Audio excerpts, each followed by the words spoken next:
Bonjour à toutes et à tous, dans ce nouveau review en 2 minutes, je vais vous présenter le Tascam DR70D. Commençons par un petit tour de ce que propose cet enregistreur. Il a 4 prises combo jack XLR pour vous permettre d'enregistrer 4 pistes audio sur une carte SD, et toutes ces entrées XLR sont capables de délivrer une alimentation fantôme. Si vous voulez prendre des ambiances assez rapidement, on retrouve 2 micros à l'arrière de l'enregistreur pour pouvoir faire des prises stéréo d'assez bonne qualité. Sur le côté, nous retrouvons 2 sorties mini jack pour pouvoir renvoyer un mix vers une caméra et en même temps permettre d'avoir un retour de ce que vous enregistrez. Cet enregistreur possède aussi une entrée mini jack pour pouvoir enregistrer un micro en stéréo. Sachez d'ailleurs qu'il est possible d'alimenter les micros qui en ont besoin via le mini jack, comme le Rode SmartLav+.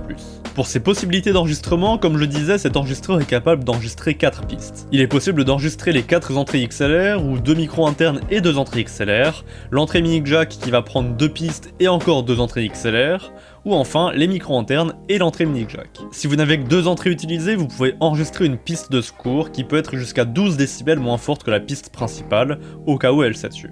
Pour ce qui est des autres fonctionnalités de cet enregistreur, il est possible de régler les gains des 4 pistes très précisément avec des potards, ou de façon plus grossière via les menus. On peut aussi activer un limiteur afin d'ajouter une sécurité pour éviter de saturer, et même gérer en interne des délais entre les différentes pistes. Pour ce qui est de mon avis sur cet enregistreur, il est assez positif. Il a de bons préamplis et je trouve son ergonomie parfaite. Un ingé son peut très bien l'utiliser en sacoche et si on est seul on peut le placer sous notre DSLR. En fiction il est vraiment très pratique et même si je l'utilise moins en presta depuis que j'ai le GH4 car il suffit pour faire entrer un micro HF ou un témoin, c'est toujours un plaisir de l'utiliser pour enregistrer et monitorer plusieurs micros, que ça soit en interview ou bien pour enregistrer une sortie de console et des ambiances en captation. Pour les points négatifs, il y en a peu mais ils sont très embêtants. Premièrement, l'indicateur de batterie restante n'est pas très précis. Ça peut être assez gênant, surtout que l'enregistreur prend quand même 4 piles, du coup on se retrouve vite avec un bon stock de piles. Une solution que j'utilise pour contourner le problème, notamment en captation, c'est de l'alimenter via son port micro USB. Du coup, plus de problème de batterie. Par contre, le micro USB se décroche assez facilement, et du coup j'ai très vite abandonné cette solution quand l'enregistreur n'est pas posé sur quelque chose. C'est vraiment dommage car avec un connecteur plus solide, ça aurait pu fonctionner parfaitement. Le dernier point qui peut en déranger certains, c'est que cet enregistreur ne peut pas se brancher un ordinateur et faire office de carte son comme le font par exemple les Zooms. Personnellement, ça me pose pas de problème, mais si vous avez besoin d'enregistrer directement sur un ordinateur, il faudra passer par une interface dédiée. En bref, pour 300€ tout de même, je trouve ce Tascam DR70D idéal dans de très nombreuses situations, et sauf si vous avez absolument besoin d'un enregistreur très compact, je vous conseille vraiment ce Tascam. Sur ce, merci d'avoir suivi cette vidéo, si vous l'avez aimé, n'oubliez pas de l'aimer, de la partager et de vous abonner pour ne pas rater les prochaines. Un lien affilié est disponible en description si vous souhaitez acheter le Tascam DR70D, ça ne vous coûte rien de plus et je perçois une petite commission si vous l'achetez. Et bien sûr, pour n'importe quelle question, vous pouvez me les poser en commentaire. Allez, salut!